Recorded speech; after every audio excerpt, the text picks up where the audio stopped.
We're going to continue our first session with a short discussion about entrepreneurship.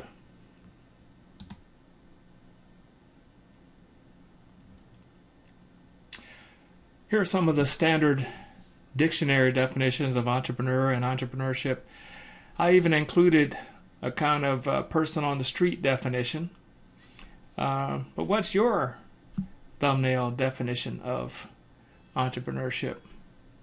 According to the Merriam-Webster dictionary, entrepreneur is someone who organizes, manages, and assumes the risk of a business enterprise. The kind of thumbnail, if you ask most people on the street what's an entrepreneur, they might say somebody who starts a business. And entrepreneurship, then, is the activity of organizing, managing, and assuming the risk of a business or enterprise. So this standard definition includes the notion of assembling an organization to address some opportunity, of managing the organization, and of assuming the risk associated with the venture. Now there's a Harvard Business School definition that is pretty concise and elegant, that definition is the pursuit of opportunity beyond resources controlled.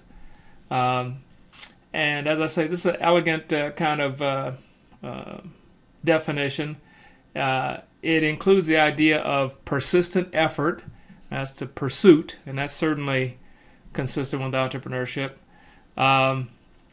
Pursuit of opportunity, where opportunity is receiving some reward in response to providing some benefit to somebody. So seeing the chance to capitalize on some need or want out there in the marketplace.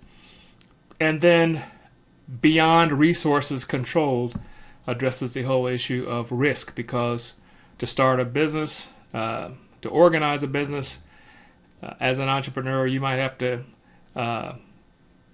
obtain financial resources you don't have, hire people you don't have, deal with partners.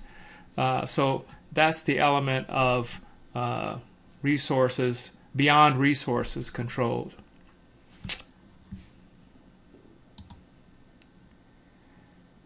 Now, these standard dictionary definitions of entrepreneurship don't really capture the essential connection between entrepreneurship and innovation.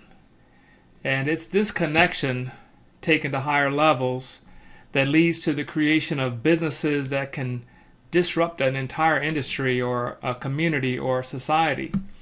The disruption can be for the better or worse, depending on one's perspective and position in the marketplace. So we see companies like Tesla that has disrupted the automobile market, or Amazon that disrupted the book industry, and then the retail industry, and going on to disrupt so many other things, grocery delivery and so forth.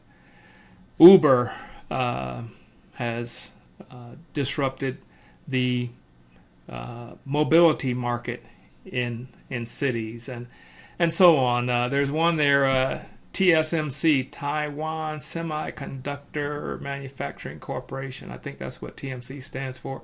At any rate, they've disrupted the business of producing large-scale integrated circuits, microcomputer systems on a chip. They've really disrupted that business in the last few years. SpaceX in putting objects into orbit, they've disrupted that business, and Square has disrupted the payments industry. And so, that just all of this disruption has taken place because of innovation coupled with the entrepreneurship, or really it's an integral part of the entrepreneurship exhibited at these companies.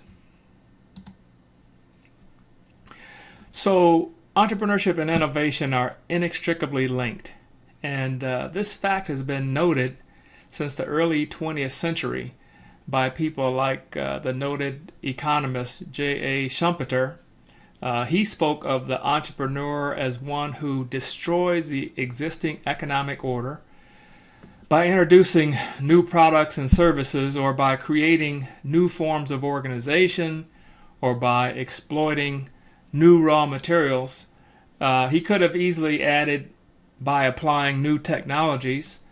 And the noted management consultant Peter Drucker, he's actually known as the father of modern management, he also recognized the importance of innovation. He said that innovation is the act that endows resources with a new capacity to create wealth, and he famously said that business has only two functions: marketing and innovation. So in this course, we recognize and emphasize the role of innovation, because entrepreneurship without innovation is just business. Although we often idealize entrepreneurial innovators and think of them kind of like lone geniuses, Bill Gates, who's pictured here, Steve Jobs, Mark Zuckerberg, Jeff Bezos, we recognize that in reality, these entrepreneurs couldn't succeed in isolation. Entrepreneurship is a team sport.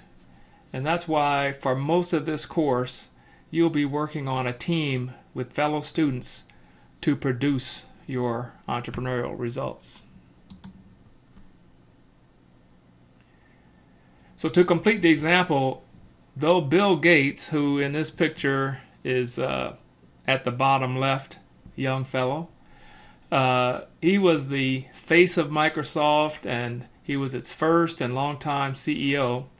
His success wouldn't have been possible without a team that included people like Paul Allen, who's at the bottom right, and a number of early key players, other early key players. Gates' capacity to build and work with a talented team was as important as his drive and his technical acumen. And you'll find a similar situation with just about every other famous entrepreneur, from Henry Ford to Elon Musk.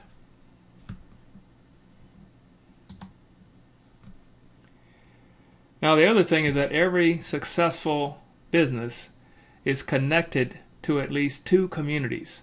One of those communities is the industry that the business operates in, and another community is the group of customers who benefit from the company's product or service. In Microsoft's early days, the company existed within the community of computer software makers, and one of the customer groups they served was the people who used personal computers. In my own early venture, and you can see that little brief description of my early, my first entrepreneurial venture in the video accompanying this session called A Brief History of David. But in my own early venture, I wasn't connected to an industry community, any industry community. In that case, it would have been, if I had been connected to a community, it would have been the community of electronic music device manufacturers, because that's what I was working on.